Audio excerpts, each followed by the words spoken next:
भगवंताने अर्जुनाला पुरुषोत्तम योगाचं जे महात्म्य आहे ते वर्णन केलं. पण 15व्या वाणीतून रोज पाठ करतो, रोज म्हणतो, पण 15 अध्यायामध्ये ओवीमध्ये काय भगवंतानं मनोगत मांडलंय आणि बुद्धीचं परिवर्तन झाले आणि हृदय ब्रह्ममय केले, ही स्थिती आपण भोगत नाही. म्हणून तो अध्याय आपल्याला फलद्रूप होत नाही. अध्यायाचं फल बुद्धीमध्ये उतरणं आणि बुद्धी परब्रह्मरूप होणं आणि देहाचा आभास करून जगताचा निराश करणं आणि अद्वैती परमात्म्याचा साक्षात्कार करणं, हे 15व्या अध्यायाचं फल आहे. आपण म्हणतो ऊर्ध्व मूल मध शाख, मग तुम्हाला नुसतं ऊर्ध्व जरी म्हणलं सांगा तर ऊर्ध्व पण कळत नाही, कारण आपण त्याच्या रसातळाला जात नाही. बुद्धीची चिकित्सा बुद्धीला करता येत नाही त्या श्लोकाची. म्हणून अंतरंगामध्ये तो असलेल्या परमात्म्याची जाणीव तुम्हाला होत नाही, कारण श्लोक तुम्हाला जाणून घेण्याची पात्रता बुद्धीची तुम्ही तयार केली नाही. ही आपली चूक असते. ही आपला प्रयत्न कमी पडतो आणि अधिकार न्यून होतो.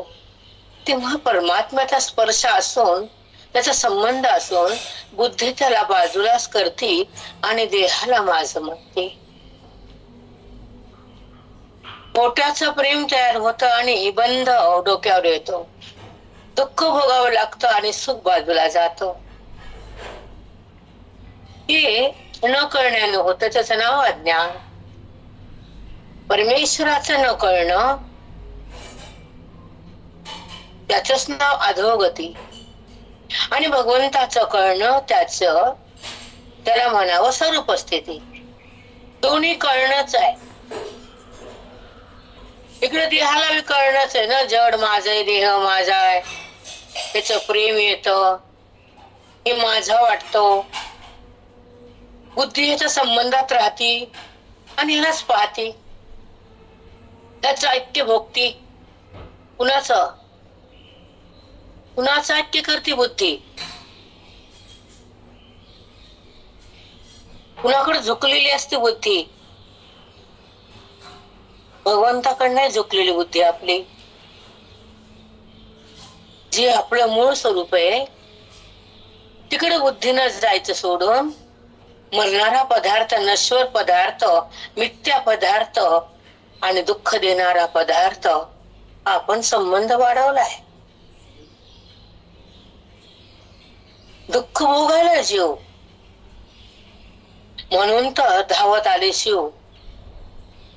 परब्रह्म धावत आलं ना तुमच्या आमच्यासाठी. माऊली ज्ञानोबा राय,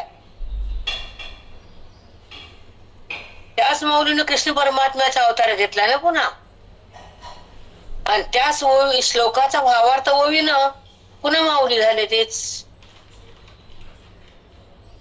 श्लोक कळणे झाला, जीवाचा उद्धार होईना, अंतःकरणातलं अज्ञान जाईना आणि अनादिकालचा बट्टा लागलेला तुम्हाला धुता येईल.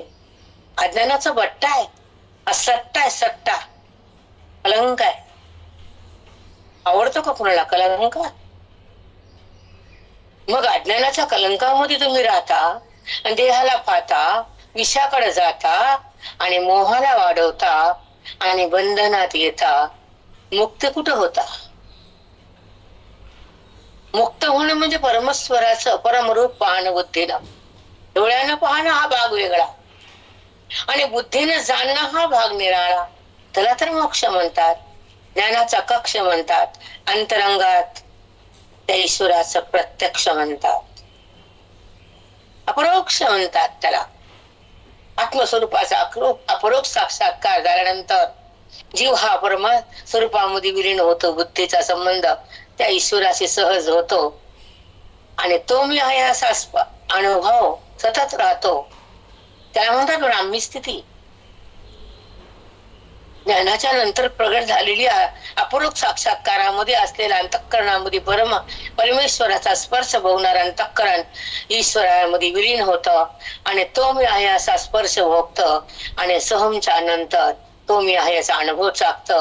ते ब्रह्मविद, ब्रह्मवर्यांग आणि ब्रह्मवृष्टाच्या अवस्था असतात. एका पदानं तो पुढे जातो. तो ज्ञानी महात्मा असतो, संसारातला किडा नसतो. त्याला खोट्याचा संबंध, खोट्याचं प्रेम, खोट्याचं तादात्म्य, खोट्याची ओळख आणि खोट्याचा सगळा प्रेमाचा अंक. कधीतरी खऱ्याकडे या ना, कधीतरी खरं उकळून पहा ना.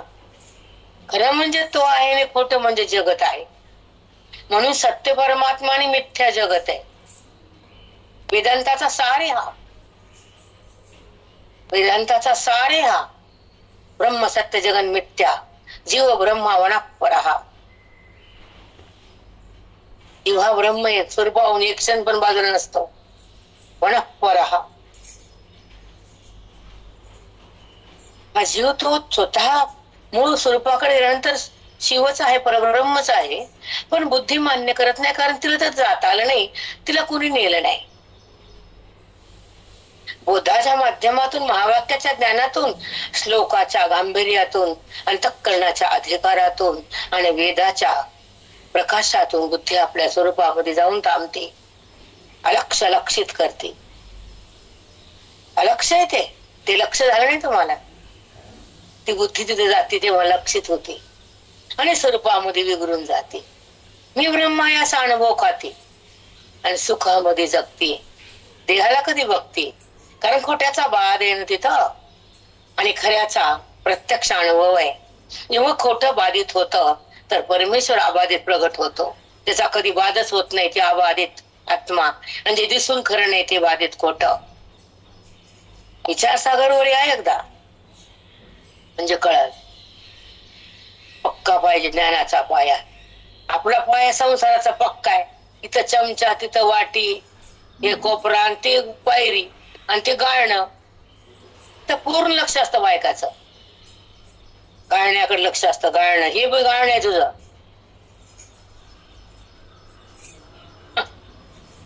पायाचं लक्ष गाळण्यात, पाय पुसण्यात.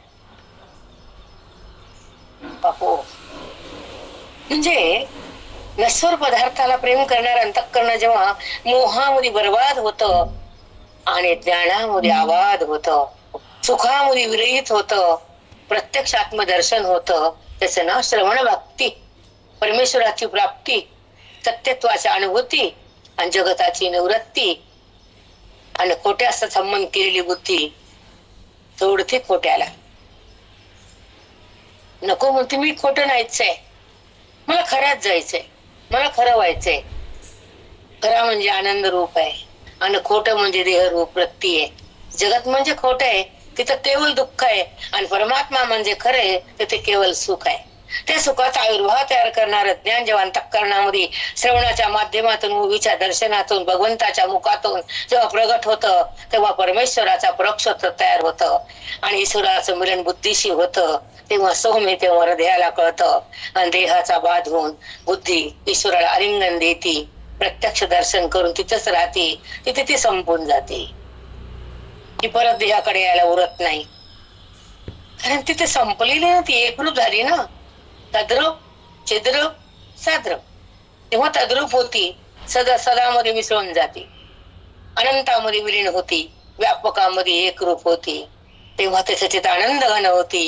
हे ज्ञानाच्या माध्यमातून, ओवीच्या गाभाऱ्यातून, श्लोकाच्या रसातून, वेदाच्या बोधातून, संताच्या कृपेतून ब्रह्मस्थिती तयार होती. ब्रह्मभाव जागा होतो, देहभाव समाप्त होतो, अज्ञानाचा अंधार निघून जातो, अलक्ष लक्षित होतं आणि तो मी आहे असा भाव जागा होतो. त्याला म्हणतात ज्ञानानं परमेश्वराचं बुद्धीने केलं दर्शन, आत्मदर्शन.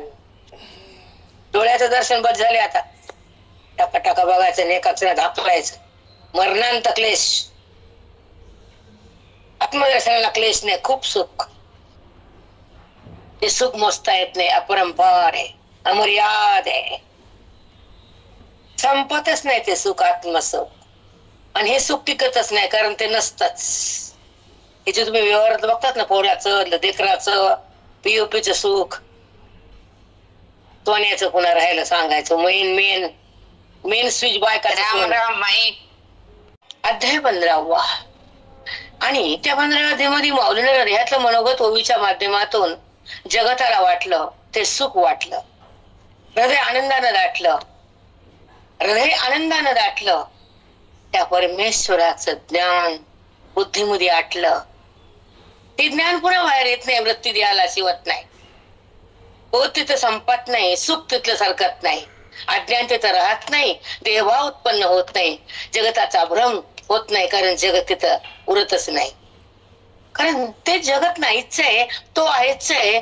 असा सकारात्मक जेव्हा बुद्धीचा निश्चय होतो तर आत्मसाक्षात्कारामध्ये ईश्वराचा मिलन होतं, जीव मूळ पदावर जातो, आत्मसाक्षात्कार होतो तो ज्ञानानं, बोधानं, ओवीनं, संताच्या कृपेनं, श्रवणाच्या भक्तीनं, वेदाच्या शक्तीनं हृदयामध्ये पांडुरंग प्रगटतो आणि बुद्धी तिथं विलीन होती आणि त्या पांडुरंगमय होती. त्याला म्हणतात ज्ञानाची स्थिती. रामकृष्ण हरी. जेव्हा जन्म देतो भगवंत तुम्हाला आम्हाला,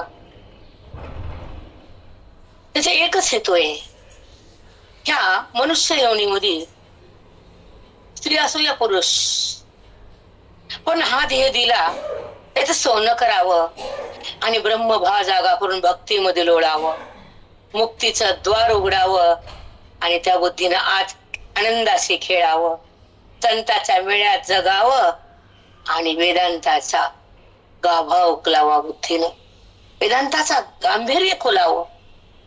संसारातलं गांभीर्य नसतं, तिकडच माणूस जात, ही कशी ती कशी, तुझं बघ काय ते, आधी जग विचित्र असतं तिकडे जायचं नसतं, बहुत छान असतो त्याला सोडायचं नसतं, अभि सुंदर असतो तिथून बाहेर निघायचं नसतं आणि श्रवणाला बुद्धीतून काढायचं नसतं, संसाराला मध्ये धाडायचं नसतं, अज्ञानाला वाढवायचं नसतं, इंद्रियाकडे झुकायचं नसतं, विषयाला शिवायचं नसतं, भ्रमात जगायचं नसतं आणि बोधातून बाहेर निघायचं नसतं. एवढं तरी शिका एकादशीला.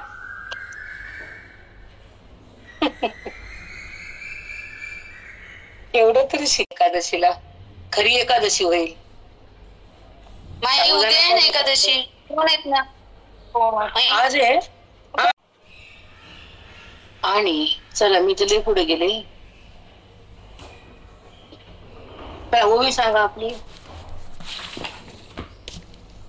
आणि ओवी 26 ते ज्ञानंबर आहे. ओवीतून काय सांगतात आपल्याला आणि त्या बोधामध्ये मन कसं धावत जातं, अभेदामध्ये कसं रममान होतं आणि ईश्वराशी कसं मिलन होतं हे आपण बघूया आता.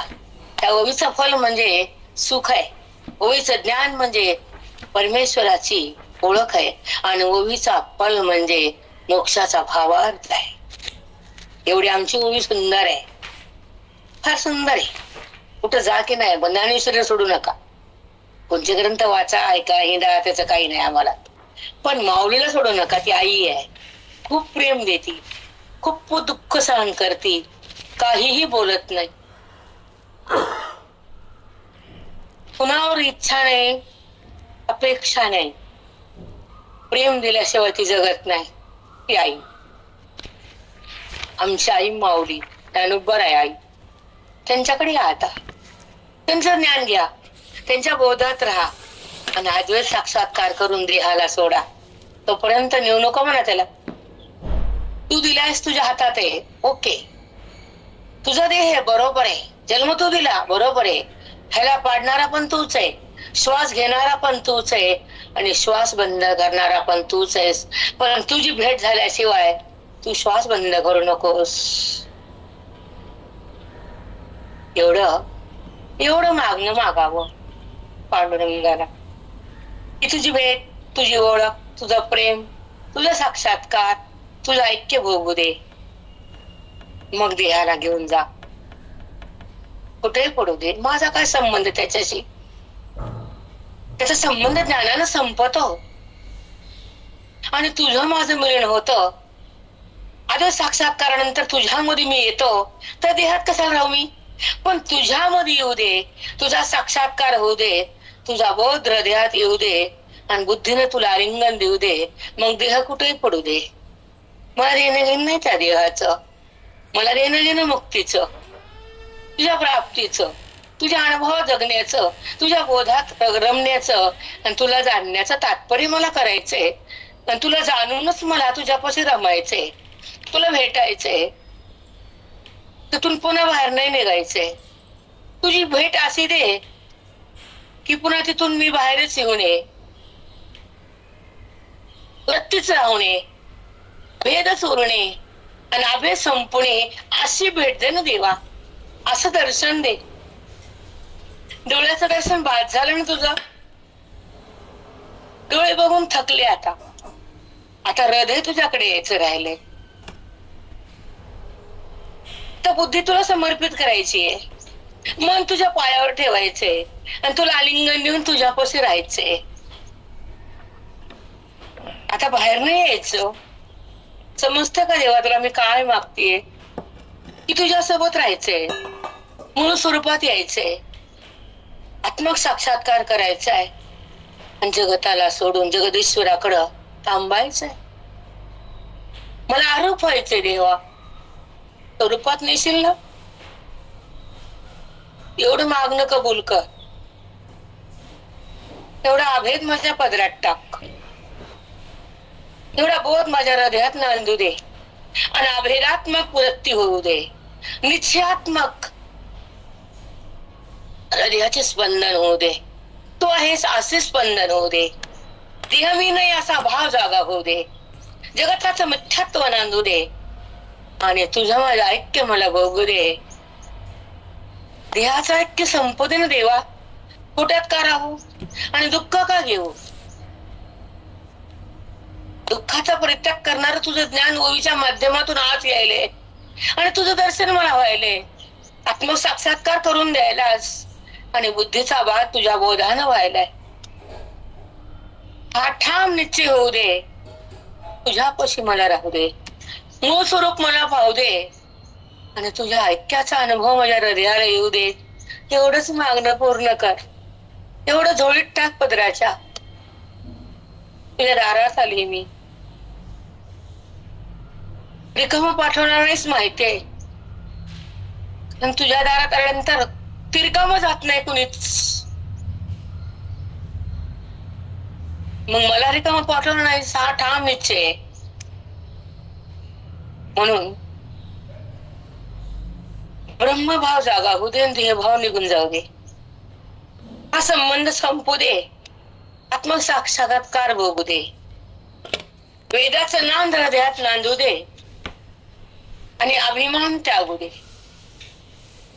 ऐक्य मला बघू दे आणि भेदातून बाहेर निघू दे. मला निघता येत नाही हातात हात दे आणि बाहेर काढणं. एवढंच कर. साष्टांग दंडताई साष्टांग. वाणी अनावर होती तर वाणी काय समजत नाही. काय तर आतून बड बड बड. मी थांबू शकत नाही. चला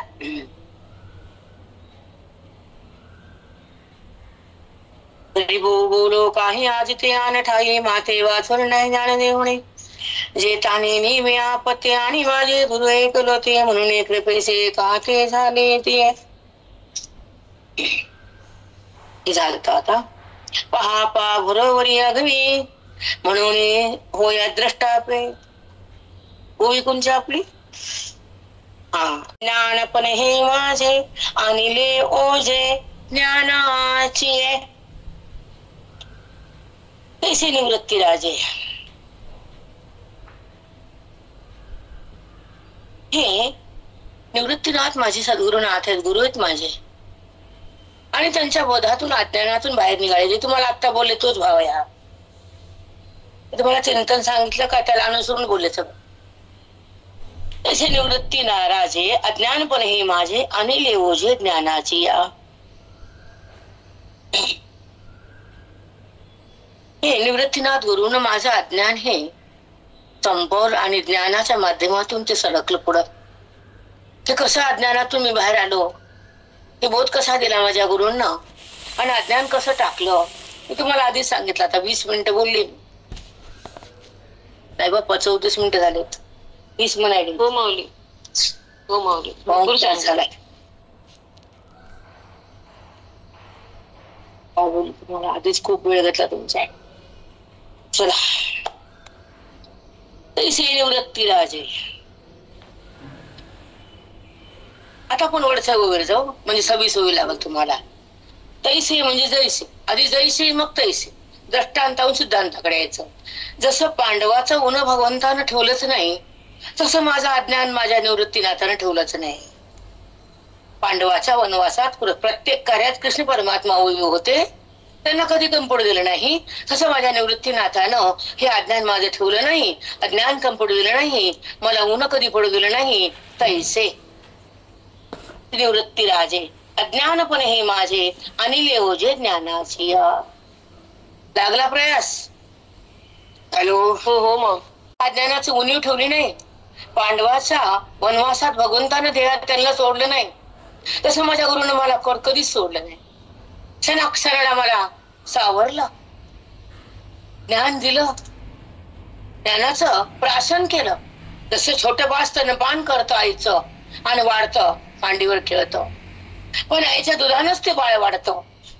तसं माझ्या गुरुच्या बोधाच्या स्तनपानानच मी मोठा झालो, ज्ञानाची वृद्धी झाली, अज्ञानाची अधोगती केली आणि स्वरूपाची प्राप्ती करून दिली. हे माझ्या गुरुचं वैभव आहे आणि मी जगाला द्यालो तेच. जी माझ्या गुरुनं दिलं मी ते तुम्हाला ओवीत मांडलं. ज्यानं हे हृदयात सांडलं त्याचं अज्ञान भस्म झालं आणि त्यानं मला प्राप्त केलं, त्यानं मला प्राप्त केलं भगवंताला. काय सुंदर होईचं निरूपण असतंय. आणि आज 30 मिनिटं बोलली ह्याच ओळीला धरून. सांगा काय बोलले, हेच ओळीला बोलले की नाही? बोला नाही येत. फक्त वेद असतो मध्ये, प्रमाण नाही, उदाहरण नाही, दृष्टांत नाही, हे नाही, केवळ वेद, केवळ बोध. खूपच सुंदर असते. परी असो आता, परी असो आता, प्रेम रुळ तसे बोलता, के गुरु गौरव वर्णिता उन्मेषासे. गुरु गौरव वर्णिता उन्मेषासे. माझ्या गुरुचं वर्णन करा अशी माझी बुद्धी का मला? छोट फार केलं, थोडस जमलं तसं केलं. माझ्या गुरुचं वर्णन करायला एक जन्म पुरत नाही आणि त्या वर्णनाला शब्द मिळत नाहीत आणि वर्णन मी करू शकत नाही. माझ्या गुरु अवर्णनीय आहेत, शब्दाचा परेत, आणि शब्दाने काय बोलू माझ्या गुरु बद्दल? उन्मेष. कळालं?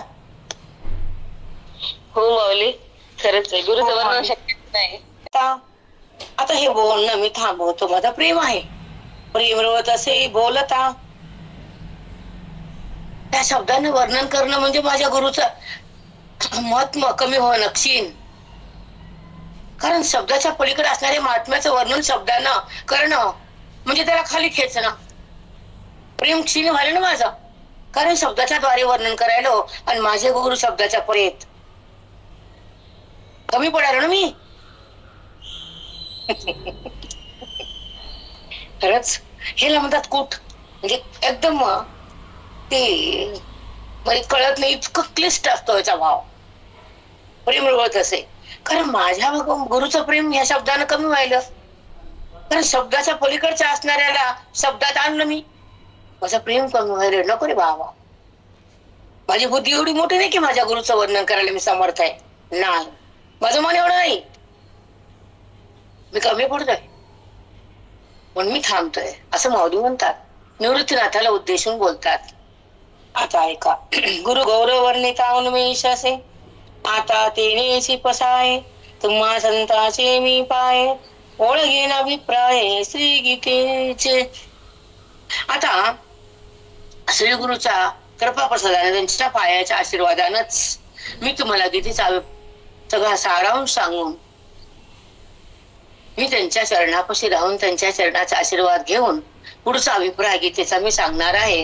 हे गुरुच्या आशीर्वादानं, गुरुच्या कृपेनं त्यांच्या चरणाला शरणागत जाऊन ते मला जे देतील ते तुम्हाला मी देणार आहे, असं कोण म्हणतात? माऊली ज्ञानोबा राय. समोरला ओळीचा भावार्थ. हॅलो. आता ऐका, अजून श्लोक आलाच नाही. ऊर्ध्व मुलं कुठे बघू द्या मला. तोच प्रस्तुती 14व्या अध्यायाच्या अंती, निर्णयो कैवल्यपती ऐसा केला, निर्णयो कैवल्यपती ऐसा केला.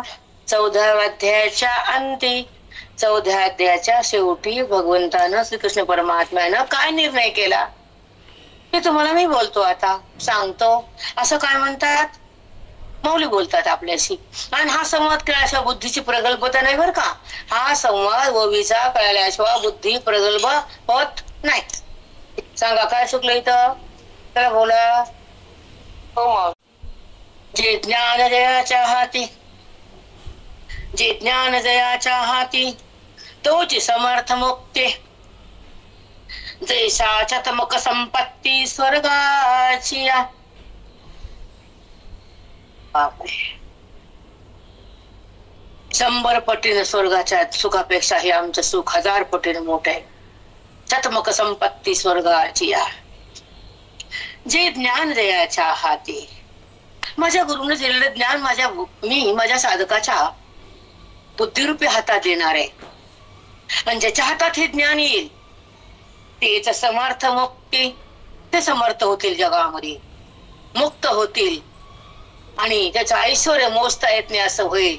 स्वर्गाचे 100 पट सुख ओळून फेकून दे तरी कमी पडेल असा ते सुख भोगतील. चतमक संपत्ती स्वर्गाची. 100 पटीचं सुख भोगतील, पण स्वर्गात न जाता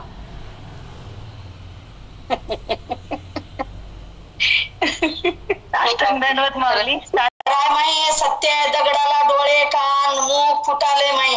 आता ऐका. का शत एक जन्मा, जो जन्मोनी ब्रह्म कर्म, करीतोची ब्रह्मा आतून हे.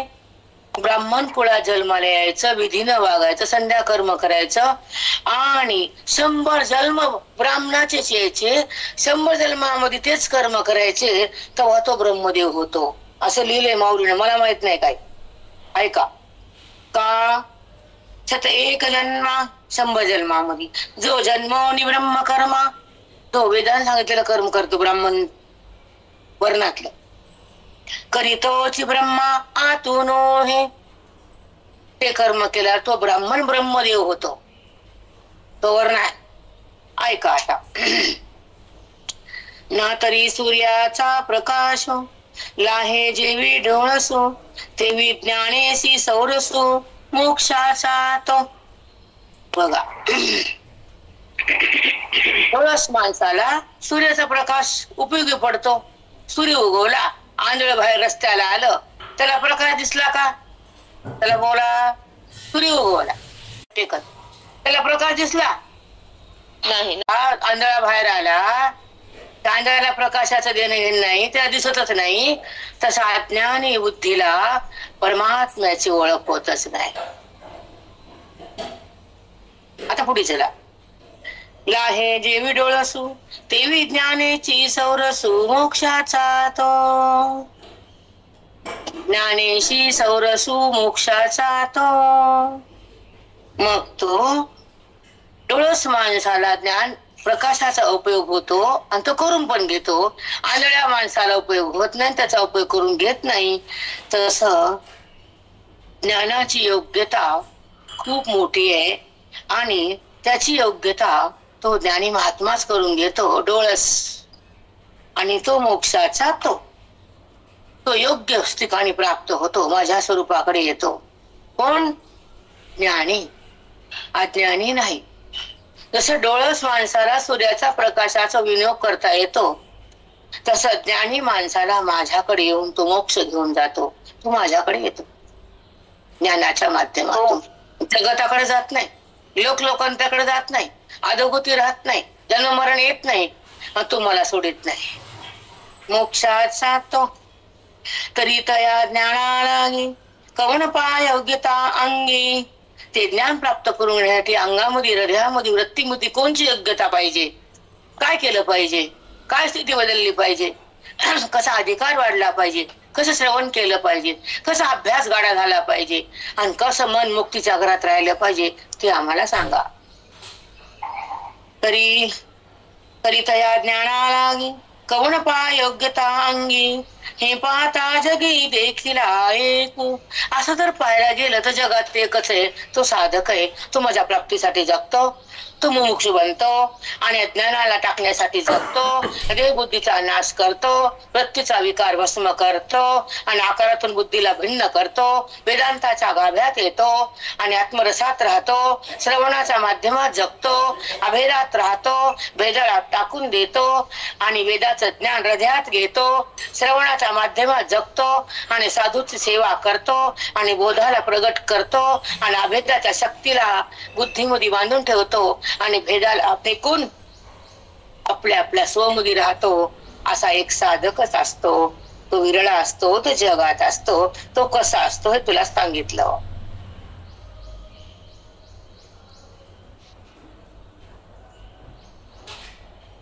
कळाला कशाच्या प्राप्तीसाठी जगतो. एकच साधक भाग्यवाने जगतातून निघतो. एकच साधक बोधामध्ये रमतो. एकच साधक वेदाला चापतो आणि एकच साधक साधूच्या रंगाने रंगतो. एकच साधक श्रवणामध्ये येतो. एक साधक मुक्तीच्या घरात राहतो आणि एक साधक साध्याला प्राप्त करतो. तो मोक्ष हातात घेतो.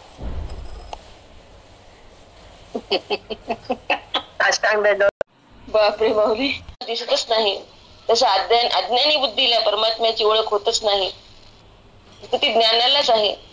ज्ञानाची ओळख महात्माच करतो आणि तो स्वरूपाकडे येतो. त्याला मग अधोगती नाही, जन्म मरण नाही. मग ज्ञानप्राप्तीसाठी हृदयाला कोणती योग्यता पाहिजे, हृदयाची कोणती स्थिती हवी, तसा अभ्यास गाढा करून श्रवणामध्ये मुक्तीच्या घरात राहावं असा तो साधक असतो. तो साधकच मुमुक्ष होतो. देहबुद्धीचा नाश करतो. वृत्तीचा विकार बाधित करून आकाराला टाकतो. वेदांताच्या गाभाऱ्यात राहतो. ओळीचा आत्मरस टाकतो. श्रवणामध्ये थांबतो. भेदाला टाकून अभेदाचं ज्ञान चाकतो. बोधाला हृदयात प्रगट करून अभेदाच्या शक्तीनं भेदाला टाकून स्वमध्ये राहतो. तो एक साधकच असतो. तो साधक विरळा आहे. तो वेदाच्या बोधाला चाकतो. मुक्तीच्या घरात नांदतो. श्रवणात राहून साध्याला प्राप्त करून मोक्ष हातात घेतो. स्वरूप स्थितीमध्ये अज्ञान निवृत्त होतं. परमेश्वराची प्राप्ती होते. त्याला भगवंताचं ज्ञान होतं. तो खरा भाग्यवान ठरतो. वेदाच्या गाभाऱ्यामध्ये, श्रवणाच्या मांडवामध्ये, संताच्या सहवासात, साधूच्या चरणाला तो लागतो आणि वेदाचं वर्म चाकतो. अशा ज्ञानमय अवस्थेत तो निश्चयात्मक बुद्धीनं वृत्तीला टाकून मंगल करतो. विकाराला सोडून निर्विकार होतो. अज्ञानाला टाकून ज्ञानमय अवस्थेत जगतो. भ्रमाला, देहभावाला, जगताच्या भ्रमातून तो बाहेर येतो. अद्वैताचं ज्ञान आत घेतो आणि द्वैताला सोडून त्या बोधानं, त्या अंतःकरणाला खळखळ धुवून, त्या साधूच्या बोधानं बुद्धीला बाधित करून त्या बुद्धीला ब्रह्म करतो. असा तो साधक साध्यापर्यंत कसा पोहोचतो हा त्याचा पूर्ण प्रवास सांगितला मला साष्टांग. हे तरी विचार करा. आपण आपलं आयुष्य कुणाकुणाला वाहिलं, आपलं आयुष्य कुणाच्या पायाखाली घातलं, त्यानं कसं चंगरून टाकलं तुम्हाला, ह्याचा विचार करा जरा. आणि मग त्याला माझं म्हणून रडा. इतकं पण कळत नाही तर मी सांगायला पाहिजे हे. असं खराब करू नका की त्या ठिकाणी बोध राहूनच. त्याला एवढं गलिच्छ करू नका. त्यामध्ये फक्त बोध उरावा. त्या ठिकाणी फक्त ज्ञान राहावं. त्या ठिकाणी देहाचा अभिमान संपवावा. तिथला भेद समूळ नाश करावा. तिथला पांडुरंग प्रगट व्हावा. असं वागा ना. आता आपलं आयुष्य, आपला देह, आपलं मन लोकांना द्यायचं आणि लोकांना मन तुमचं खराब करायचं आणि तुम्ही रडायचं. बापरे, हे जगायचं असं आपण नाही. तुमचं मन संपावं. तुमचं मन लोकांच्या हातात कसं द्यावं. जे मन राम झालं त्याला कोणी घेऊ शकत नाही आणि जे मन हराम आहे त्याला कोणी सोडित नाही. सांगा.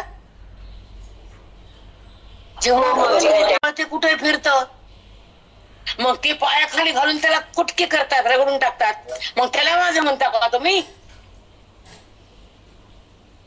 घाणे. जे मन बोधामध्ये विगरून जात, जे मन ईश्वराला समर्पित होत, जे मन साधूच्या चरणामध्ये असत, जे मन श्रवणामध्ये थांबत आणि जे मन वेदाला आलिंगन देत, ते मन राम होत.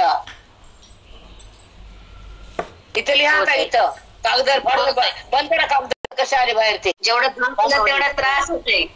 पटपट मनाला आलिंगन देत, जे मन बोधाला हृदयात भरत, ते मन राम होत. गेलं वाटायला थोडं. 1-2 पकडता येतं. जे मन वेदाकडे जातं, जे मन साधूचं होतं, आणि जे मन श्रवणात नांदतं, आणि जे मन वेदाच्या अंगणात खेळतं, जे मन ऋषी होतं, आणि जे मन स्वरूपाकडे जातं, जे मन अज्ञानातून बाहेर येतं, आणि जे मन स्वच्छ असतं, तिथं बोधाला ते धारण करतं, देहाला ते सोडून देतं. ते मन राम होतं, राम नाही.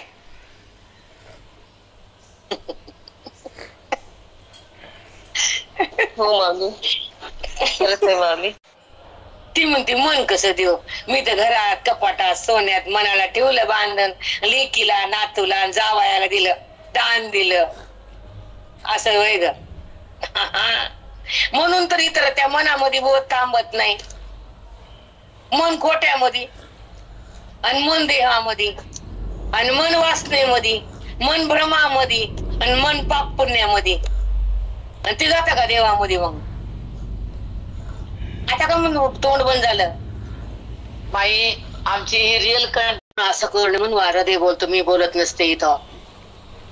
श्रवण झाले की मी काय बोलले मला माहित नाही. इथून उठत पण नाही मी, 10 मिनिटं अशी बसते इथं. मला हालचालच करू वाटत नाही. दगड बनते, दगड दगड, काहीच करू वाटत नाही. इथेच बसते, मग सवळ्यात होते उठल्यावर. सुधरतच नाही काही. काय बोलले, काय चिंतन आहे, मनच राहत नाही. मन जागा रे, काय काहीच कळत नाही. आवाज म्हणते.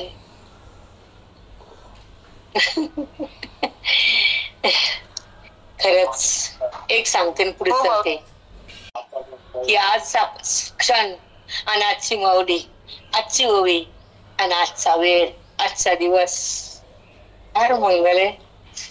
मंगल दिवसटवार नाही, हृदयाची होती त्याला मोक्षाची स्थिती म्हणतात. खरंच हे कशामुळे भेटलं? आज तुम्ही जर भेटले नसते, श्रवण जर केलं नसतं मी, तुमचं माझं नातं जर झालं नसतं, तर आज नुसते हिंडले असते, खाल्ले असते, झोपले असते, माजून गेले असते. काय कमी आता, काय झोपायचं? कशाची श्रवण भक्ती केली, मी साधूपाशी आले, मी वेदांताकडे गेले, माझ्या संतांना मला आशीर्वाद दिला, पाठवून हात फिरवला माझ्या गुरुने माझ्या. त्याच्यात वादच नाही. पण तोच बोट टिकवण्यासाठी हे लेकर भेटले. तो जर आमची माऊली तर रोज डोक्यावरून हात फिरवते हो, हृदयाहून, आमच्या डोक्यावरून हृदयाहून हात रोज. त्याच्या जे चिंतन तुमच्या माध्यमातून एक ध्यास असतो की उद्याचा ओवीचा अभ्यास झाला नाही, उद्या काय सांगायचंय, ओवी कळाली की नाही, उद्या काय मांडायचंय. मग बरोबर अभ्यास करते, पण इथं आलं की आतून पूर येतो, पूर. माझ्या माऊलीचा प्रसाद आहे, माझ्या गुरुचा, ज्ञानोबरायांचा, गुरुजींचा. मी करते, मी पॉइंट काढते, बसते. घामाळा तरी बसावाच लागतो मला. काही प्रारब्धाचा उलटा खेळा तरी मी अभ्यास करावाच लागतो. हे तुमच्या धाकामुळं. हे मला बोलायचं होतं की नाही उत्तर तुमचं, तुम्ही काही पण द्या, तुमचा हक्क आहे. पण प्रश्न माझा की हा आनंद, हा आयुष्याचा काळ, हा बोधाचा, हा वेदाचा प्रसाद, हेच मी वर्णन करू शकत नाही. याला कारण तुम्ही माऊली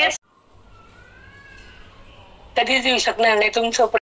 आणि साधक माझ्याशी असतात पाठात, हे कधीच मी तुम्हाला वापस करू शकत नाही,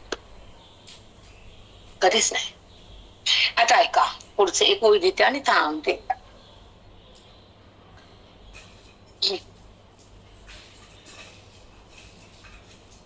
एक मिनिट. लागी कोण पायोग तांगी, हे पाहता जगी देखील येतो.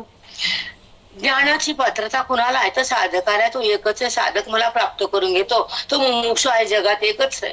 तो मुमुक्ष आहे, तो माझ्यासाठी जगतो, मला प्राप्त करतो, वेदाच्या ज्ञानाकडे येतो, साधना पूर्ण करतो, साध्यापर्यंत जातो, वेदाचं लक्ष लक्षित करतो, आणि श्रवणाच्या माध्यमातून जगताचा भ्रम संपवून माझ्या कक्षेत येतो, अज्ञानाचा निराश करतो, देहभाव बंद होतो, आत्माराम प्रगट होतो, आणि बुद्धीचा आणि ईश्वराचा संगम होतो. हे ज्ञान कुणाला मिळतं? तो जगात एकच आहे, तो साधक, तो मुमुक्षु, मग तो मला जाणणारा एकच वर्ग आहे. तो मला माझ्याकडे येतो, बाकीचे लोक दुसरीकडे जातात, असं माऊली आपल्याला ह्या ओवीतून बोलतात. समजलं का? देखील ऐकू. हॅलो प्रेरणा. राची निनान दाविला किरांजन परिहो आवे लोचन पायाळाचे. जसे जमिनीमध्ये धन असतं, सोनं असतं, पण त्याला अंजन घातलं ते मांत्रिक तर ते माणूस पायाळं लागतं. पायाळ लोकांच्या डोळ्यात मांत्रिकानं अंजन घातलं तर त्याला पायाखालचं धन दिसतं. तसं साधकाला माझं ज्ञान होतं आणि तो माझ्याकडे येतो. पण साधक असावा लागतो, तसा पायाळं लागतो, त्याला जमिनीतलं धन दिसतं. तैसे मोक्ष देईल ज्ञान, तसं मोक्ष ज्ञान काय देतं? मोक्ष. ते थकीर नाही आण, त्या ज्ञानापासून मोक्ष कुणी देऊ शकत नाही. परितेची थोर ऐसे मन शुद्ध व्हावे, ते ज्ञान प्राप्त करण्याला मन शुद्ध व्हावं लागतं. तरी विरक्ती वाचवणी काही ज्ञानासी तगणेच नाही. तरी विरक्ती वाचवणी काही ज्ञानासी तगणेच नाही. ती विचारून ठाई ठेविले देवे. हे विचार करून भगवंताने तर मांडून ठेवले की तुम्हाला मोक्ष पाहिजे असेल, तुम्हाला माझं ऐक्य पाहिजे असेल, तुम्हाला वेदाचं फल पाहिजे असेल, तुम्हाला उद्धार करायचा असेल, तुम्हाला ब्रह्मवाह जागा करायचा असेल, तर तुम्हाला विरक्ती पाहिजे, म्हणजे वैराग्य. तरी विरक्ती वाचवणे काही ज्ञानासी तगणेच नाही. ज्ञान त्याचं टिकतच नाही. जर त्याच्या बुद्धीमध्ये विरक्ती नाही त्याचं ज्ञान टिकत नाही. मग सांगा तुम्ही, जर पैशाचा नोटाचा पाऊस पडल्या ठिकाणी ज्ञान असतंय का? आता तोंड उघडा, तुम्ही उघडा तोंड. बाकीचे लोक मीच बोलून वाळवू का? तुम्ही ऐकून छान राहतात. तोंड का? मी विरक्ती वाचवणे काही ज्ञान असे तगणेच नाही. तर सांगा काय बोलले माऊली? उत्कर्षे ते बोध हृदयात आहे. काय परंपरा भेटली आम्हाला, बाप रे बाप. अंगावर शहरी यासारखं ज्ञान आहे माझ्या गुरुजींचं. 34 मिनिटं बोलले आज, 34 मिनिटं. जगताचा वाद होतो, आयुष्याचं लक्ष हातात येतं. काय करता धन कमवून? काय करता पैसा गोळा करून? लोकांना द्यावं लागेल, मागच्याला खाते. तू कमवतोस, मागचे खाते. पाप तुझ्या डोक्यावर आहे, खाणाऱ्यावर नाही पाप. हे तरी कळू घ्या. हृदय एवढं तरी की आपण कमवून गोळा करून प्राप्त करून जर धन गोळा केलं आणि बाकीचे खायले तर नरक तुला आहे, बाकीच्याला नाही. कलियुगामध्ये अहंकार उठलाय. खऱ्याला किंमत नाही, खरं मिळत नाही. माऊलीचं ज्ञान आपल्या हृदयात चाललंय, आपण भाग्यवान आहे. रोज श्रवण भक्ती आहे, रोज परमेश्वराची प्राप्ती आहे, वेदाची शक्ती आहे, बुद्धीला भगवंताची प्राप्ती आहे.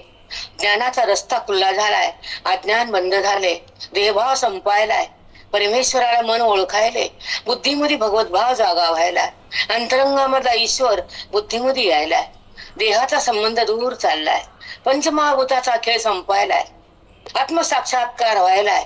हे श्रवण भक्तीचं फल हृदय घ्यायले आणि बुद्धी भगवंत बनायलीये. आम्हाला बाकीचं काही नाही, पण ओवी आली की सांगावं लागतं, विरक्ती वाचून काही ज्ञानाची तगणेच नाही. विरक्ती नसेल तर ज्ञान त्याच्या बापाच्या बापाला बी होत नाही. नोटाचा पाऊस ते विरक्ती का? नाही, करावी नाही, कधीच नाही. परमार्थाने पैसा कधीच नसावा, कधीच नसावा. परमार्थ आणि मोक्ष, परमार्थ आणि पुण्य, परमार्थ आणि अभेद, परमार्थ आणि ईश्वराची स्थिती, हे असावं.